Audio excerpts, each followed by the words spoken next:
So the myth of using all of your travel every run. So there's always like a base saying in mountain biking, well, not in mountain biking in general, but floating across the different forums and whatnot, that you should be using all of your travel every run, at least once in every run. Now, for me, maybe on the back, you use most of it, 90 to 95% of it every run, but you still want that little bit for the oh shit moments, especially if you're, if you're a racer or you like to go fast and push your limits, or you're a Strava chaser or whatever it is, you just like to compete with your friends.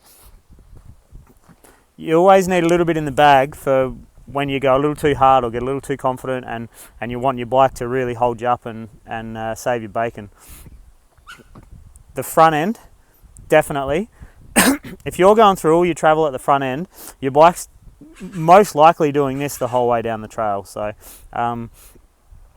if there's a big G out on the trail and you're going through all your travel at the front, maybe your fork is a little bit soft or not progressive enough.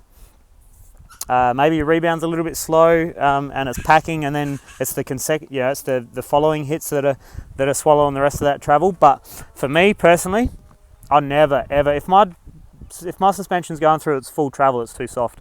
So anywhere ever, if I do big, the Paddo step down at the bottom of Fox Creek, pretty big step down, pretty large landing, and if I land nose heavy and I go all the way through my forks, they're probably a little bit soft, unless it's a real oh shit I'm about to die landing and they just ever so slightly just touch the end and use the end, then that's good. That's they save my bacon. But if they're going through that travel and getting to the end, you're not supported. You're going like support, and then bang, you hit a wall.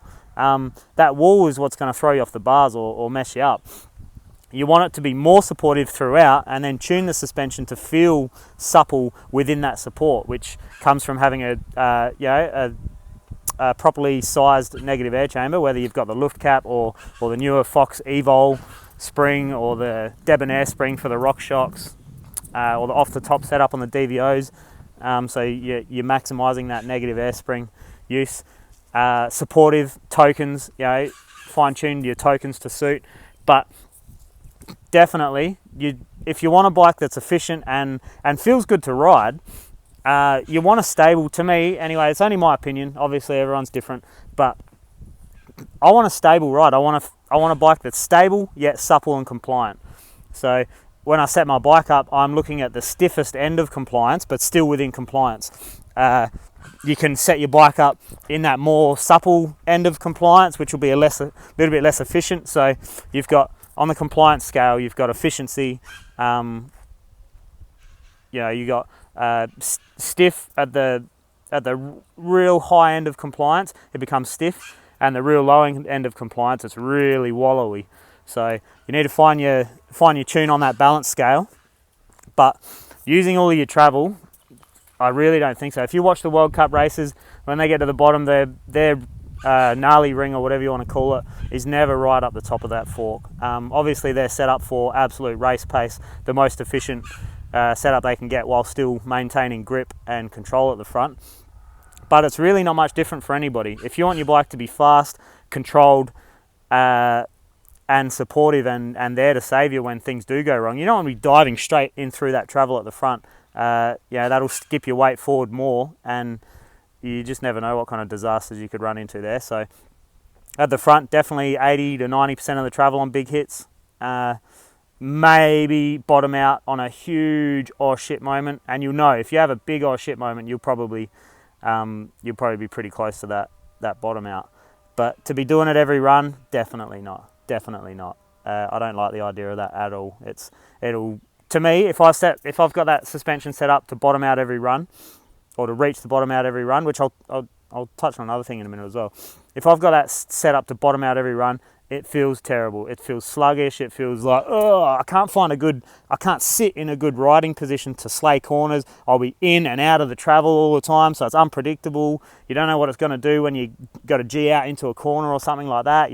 It's not on. And bottoming out your shocks, they're not made of bloody indestructible materials. If you're bottoming out your rear shock all the time, you're going to blow the bottom out assembly up.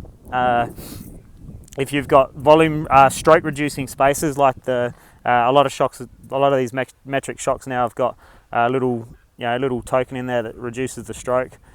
If you smash into that hard enough, you're going to damage that or damage something inside your shock.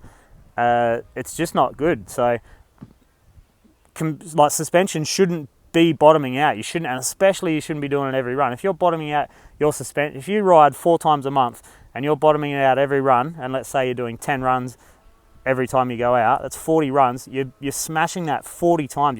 You're basically smashing a hammer into a precise piece of equipment 40 times a month. Like, to me, that doesn't make sense.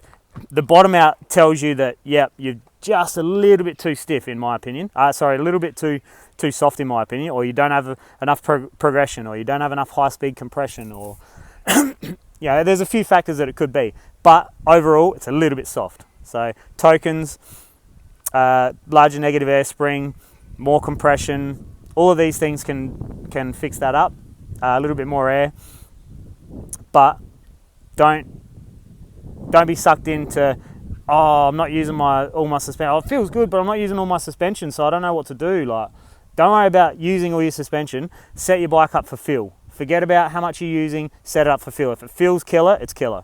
Back end, there's obviously a usable sag range. You'll get your bike into that usable sag range. And when I talk about usable sag range, I'm talking about how the bike feels around corners and when you're going over into steeper stuff. You don't want to be standing up. You don't want to be standing real tall on the bike and getting pitched over the front. So within that usable sag range, you'll find an area of compliance with your spring. So whether it's 1 token, 2 tokens, 4 tokens, varied air pressure, compression, adjustability, you will find it within that sag range. But you have to experiment, and don't destroy your suspension on account of you read on the internet that you're supposed to be bottoming it out once every run. It's not going to end well, and it's going to cost you in the long run. So just a little bit of stuff that bounces around in my head there. So any questions on suspension, hit me up. I might do a little bit of a suspension video soon as well. So